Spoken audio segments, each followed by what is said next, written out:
হুম কি হবে যদি এমন একটা সম্পূর্ণ প্রাকৃতিক জৈবিক প্রক্রিয়ার কথা বলা হয় যা মানে মাত্র কয়েক সেকেন্ডের মধ্যে মানবদেহকে ১০০ মিটার স্প্রিন্টের সমপরিমাণ খাটুনির ভেতর দিয়ে নিয়ে যায়? হুম আর শুধু তো খাটুনি না, মস্তিষ্কে ক্লিনিক্যাল ব্যথানাশকের চেয়েও শক্তিশালী রাসায়নিকের বন্যা বইয়ে দেয়। একদম। আর আক্ষরিক অর্থে আরেকজন মানুষের প্রতি বিশ্বাসের মাত্রাকে নতুন করে সাজিয়ে তোলে। আর এই সবকিছু ঘটে মাত্র কয়েক মুহূর্তের ব্যবধানে। হ্যাঁ, ভাবলে অবাক লাগে যে শরীর এত দ্রুত কাজ করতে পারে। রাইট। তো আজকের এই গভীর আলোচনায় আমাদের কাছে থাকা গবেষণাধর্মী আর্টিকেল আর জার্নালগুলোর উপর ভিত্তি করে আমরা ঠিক এমনই একটা বিষয় নিয়ে কথা বলবো।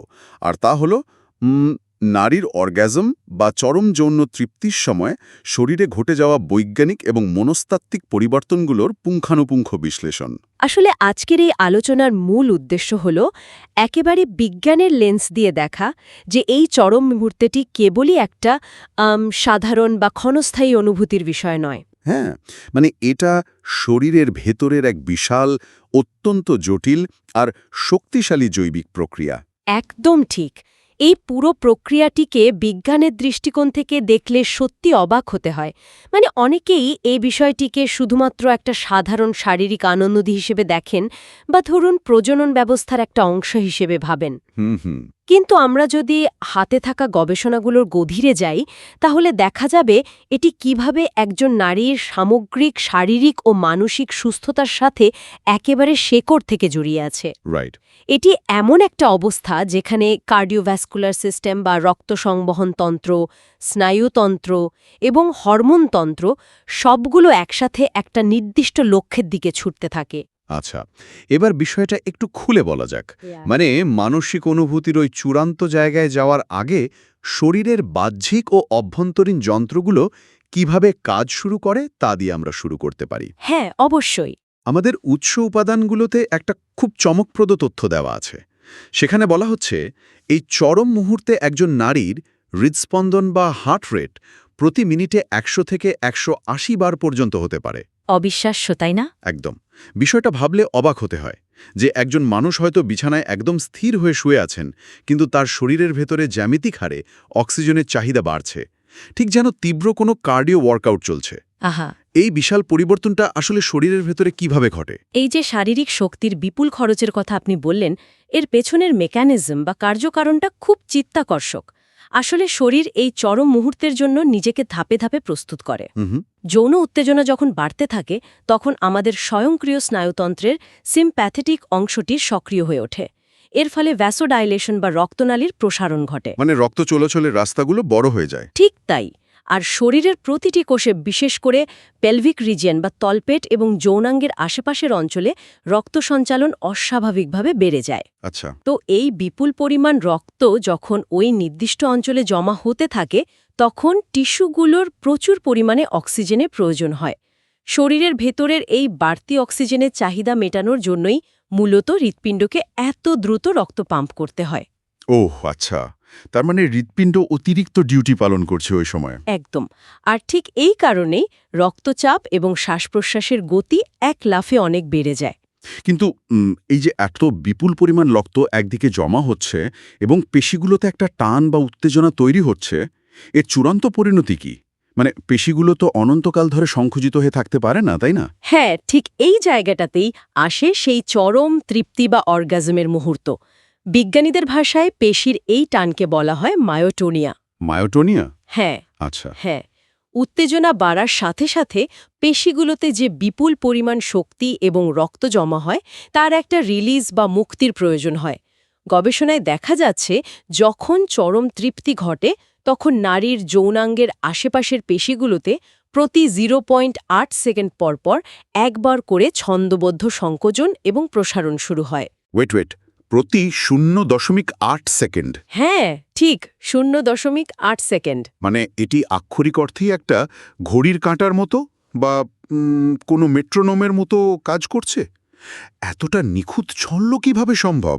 কারণ এটি কোনো এলোমেলো পেশির খিঁচুনি নয়, এই 0.8 সেকেন্ডের ছন্দটি মূলত আমাদের পিউডেন্ডাল নার্ভ এবং পেলভিক স্নায়ুগুলোর একটা নির্দিষ্ট ফায়ারিং প্যাটার্ন। আচ্ছা। স্নায়ুতন্ত্র যখন বুঝতে পারে যে পেশির উত্তেজনা সর্বোচ্চ সীমায় পৌঁছে গেছে, তখন সে এই ছন্দবদ্ধ সংকেত পাঠাতে শুরু করে, ওই জমে থাকা শক্তিটাকে রিলিজ করার জন্য। বুঝতে পারছি। আর এটি শুধু নির্দিষ্ট একটা জায়গায় কিন্তু সীমাবদ্ধ থাকে না। এই তরঙ্গের মতো সংকোচন ছড়িয়ে পড়ে জরায়ু এবং তলপেটের অন্যান্য পেশিগুলোতেও।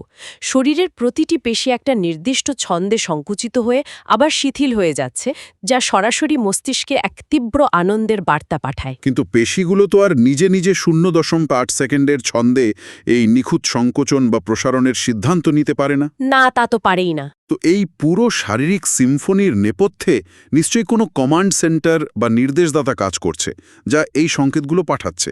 মস্তিষ্ক ছাড়া তো শরীরের কোনো পেশি এভাবে কাজ করতে পারে না। এখানকার সবচেয়ে চমকপ্রদ বিষয়টা হলো মস্তিষ্কের ভেতরের সেই রাসায়নিক পরিবর্তন। পেশির এই যে সংকোচন প্রসারণ বা রক্তচাপের বৃদ্ধি, এগুলো বাহ্যিক লক্ষণ হলেও মূল ঘটনাটি কিন্তু ঘটছে মস্তিষ্কের ভেতরে। রাইট, আসল কাজটা ব্রেন করছে। একদম। চরম তৃপ্তির ঠিক সেই মুহূর্তে মস্তিষ্ক আক্ষরিক অর্থেই নিউরোট্রান্সমিটার বা কিছু রাসায়নিক পদার্থের এক বিশাল বিস্ফোরণ ঘটায়। আমাদের হাতে থাকা গবেষণাপত্রগুলো মূলত 3টি প্রধান হরমোনের উপর বিশেষভাবে জোর দিচ্ছে: এন্ডরফিন, ডোপামিন এবং অক্সিটোসিন। এই 3টে হরমোনের নাম তো বিভিন্ন প্রসঙ্গে প্রায়ই শোনা যায়, কিন্তু এই নির্দিষ্ট মুহূর্তে এরা শরীরের ভেতরে ঠিক কিভাবে কাজ করে? এরা প্রত্যেকে ভিন্ন ভিন্ন কাজ করে, কিন্তু সমন্বিতভাবে একটা অসাধারণ অনুভূতি তৈরি করে। প্রথমে ধরুন এন্ডরফিনের মেকানিজমটা দেখা যাক। আচ্ছা। এটি আমাদের শরীরের নিজস্ব এবং সম্পূর্ণ প্রাকৃতিক ব্যথানাশক। যখন এটি মস্তিষ্কে নিঃসৃত হয়, তখন এটি সরাসরি স্পাইনাল কর্ড বা মেরুদণ্ড এবং মস্তিষ্কের ওপিওয়েড রিসেপ্টরগুলোর সাথে যুক্ত হয়ে যায়। এর ফলে কি হয়? এর ফলে শরীর বাইরের কোনো ব্যথা বা অস্বস্তির সংকেত মস্তিষ্কে পাঠাতেই পারে না। বিবর্তনের দিক থেকে এটি খুব গুরুত্বপূর্ণ, কারণ এই হরমোন শরীরকে নির্দেশ দেয় সব ধরনের ছোটখাটো অস্বস্তি ভুলে গিয়ে পুরো মনোযোগ শুধুমাত্র এই চরম আনন্দের দিকে নিবদ্ধ করতে। অবিশ্বাস্য। অনেকটা যেন মস্তিষ্ক শরীরের অ্যালার্ম সিস্টেমটাকে কিছুক্ষণের জন্য পুরোপুরি বন্ধ করে দিচ্ছে। একদম নিখুঁত উপমা দিয়েছেন। আর ডোপামিনের ভূমিকা কি এখানে? ডোপামিন হলো আমাদের মস্তিষ্কের রিওয়ার্ড সার্কিট বা পুরস্কার ব্যবস্থার মূল চালিকা শক্তি।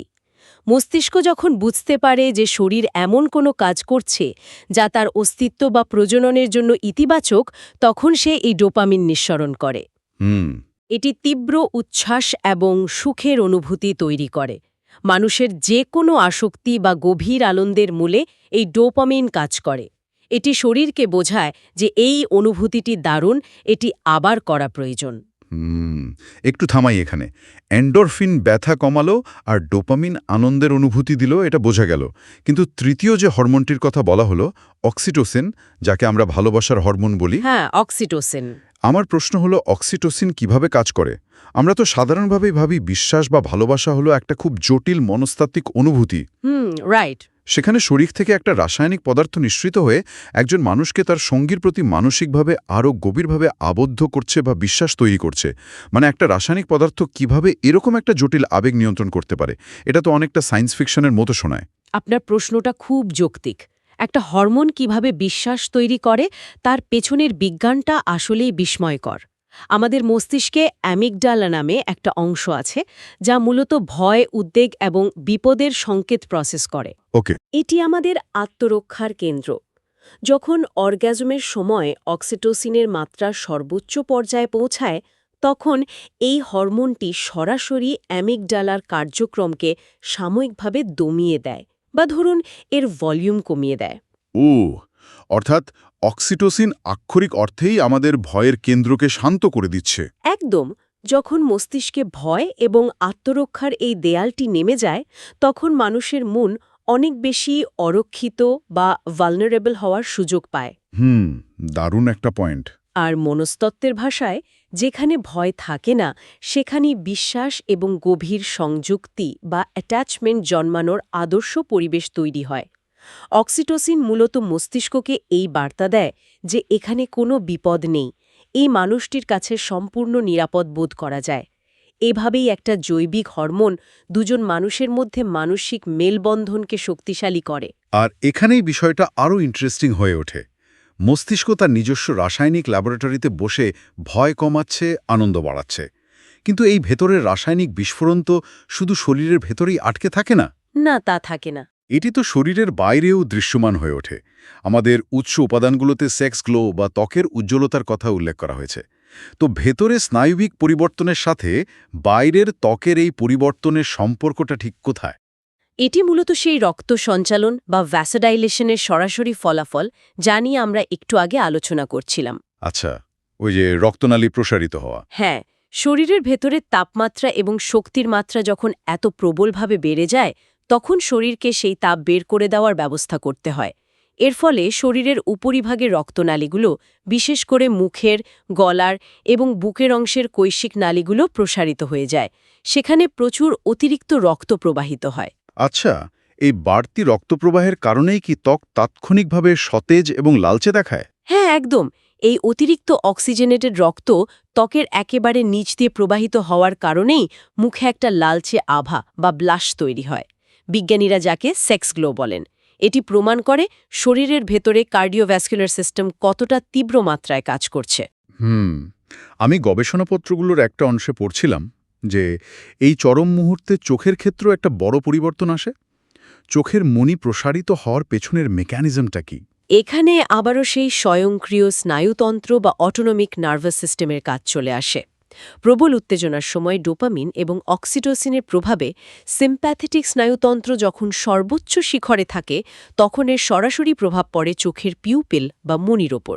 আচ্ছা, মণিগুলোর স্বাভাবিকের চেয়ে অনেক বেশি প্রসারিত হয়ে যায়। বিবর্তনের দৃষ্টিকোণ থেকে প্রসারিত চোখের মণি অবচেতনভাবে মানুষকে দেখতে অনেক বেশি আকর্ষণীয় করে তোলে, কারণ এটি গভীর আগ্রহ এবং উত্তেজনার জৈবিক সংকেত প্রদান করে।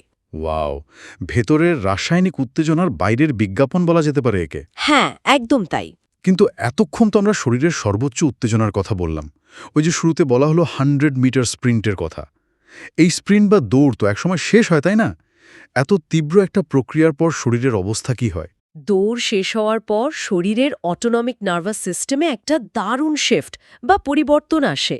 এতক্ষণ সিম্প্যাথেটিক স্নায়ুতন্ত্র শরীরকে উত্তেজিত করছিল, অর্গাজমের ঠিক পরপরই প্যারাসিম্প্যাথেটিক স্নায়ুতন্ত্র কাজ শুরু করে। প্যারাসিম্প্যাথেটিক স্নায়ুতন্ত্র। হ্যাঁ, এই অংশটি হল শরীরের ব্রেক প্যাডেল।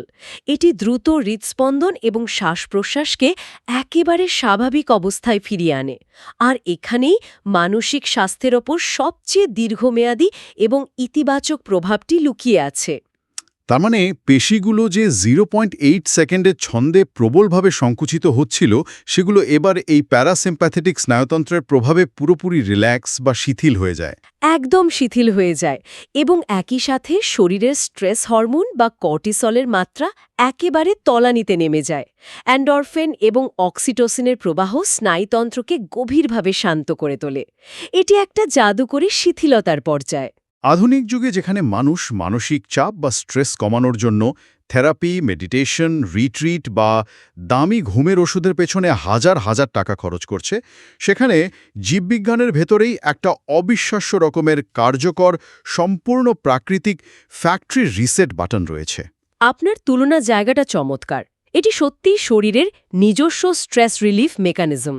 কর্টিসলের মাত্রা কমে যাওয়ার কারণে দুশ্চিন্তা বা স্ট্রেস লেভেল পুরোপুরি দূর হয়ে যায় এবং শরীর গভীর ঘুমের দিকে ধাবিত হয়।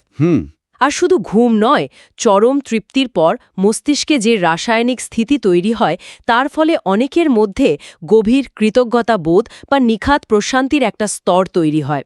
নিয়মিতভাবে এই সুস্থ জৈবিক প্রক্রিয়ার ভেতর দিয়ে গেলে তা দীর্ঘমেয়াদে একজন মানুষের মানসিক স্বাস্থ্য বা মেন্টাল হেলথ উন্নত করতে ভীষণভাবে সাহায্য করে। তাহলে এই সব কিছুর অর্থ কি দাঁড়াচ্ছে? আজকের এই আলোচনা থেকে আমরা যেটা খুব স্পষ্টভাবে দেখতে পেলাম তা হলো অর্গাজম বা চরম যৌন তৃপ্তি কোনো বিচ্ছিন্ন শারীরিক ঘটনা বা নির্দিষ্ট কোনো অঙ্গের সাধারণ অনুভূতি নয়। একদমই না। বরং এটি হলো একটা সামগ্রিক মাইন্ড বডি এক্সপিরিয়েন্স বা মানসিক ও শারীরিক অনুভূতির এক জটিল মিথস্ক্রিয়া।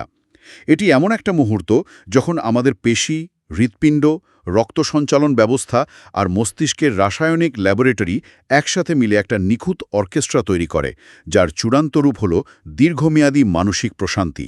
হ্যাঁ, আর এই বৈজ্ঞানিক মেকানিজমগুলো সম্পর্কে জ্ঞান থাকাটা খুব জরুরি, কারণ যখন এটা বোঝা যায় যে পেশির সংকোচন থেকে শুরু করে হরমোনের নিঃসরণ পর্যন্ত প্রতিটি ধাপ কিভাবে আমাদের শরীর ও মনকে প্রভাবিত করছে, তখন এই প্রক্রিয়ার প্রতি দৃষ্টিভঙ্গিটাই বদলে যায়। একেবারে ঠিক কথা। এটি শুধু শরীর সম্পর্কে সচেতনতায় বাড়ায় না, বরং সম্পর্কের মধ্যে গভীর বোঝাপড়া তৈরি করতেও সাহায্য করে। সত্যি তাই। এই বিজ্ঞানটা জানা থাকলে নিজেদের শরীর এবং সঙ্গীর মনস্তত্ত্বকে অনেক নতুন আলোতে দেখা সম্ভব হয়।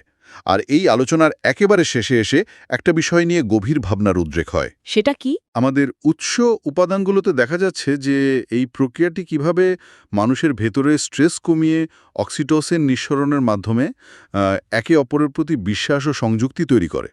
এখান থেকে একটা খুব কৌতূহলোদ্দীপ প্রশ্ন তৈরি হয়। যদি মানুষের জীববিজ্ঞান এত নিখুঁত এবং জটিলভাবে কাজ করে, মানে স্নায়ুকে কাজে লাগিয়ে রক্ত সঞ্চালন বাড়িয়ে মস্তিষ্কে রাসায়নিক পদার্থ নিঃসরণ করে, আর এ সব কিছুই শুধুমাত্র আরেকজন মানুষের সাথে গভীর সংযোগ তৈরি করার জন্য, রাইট।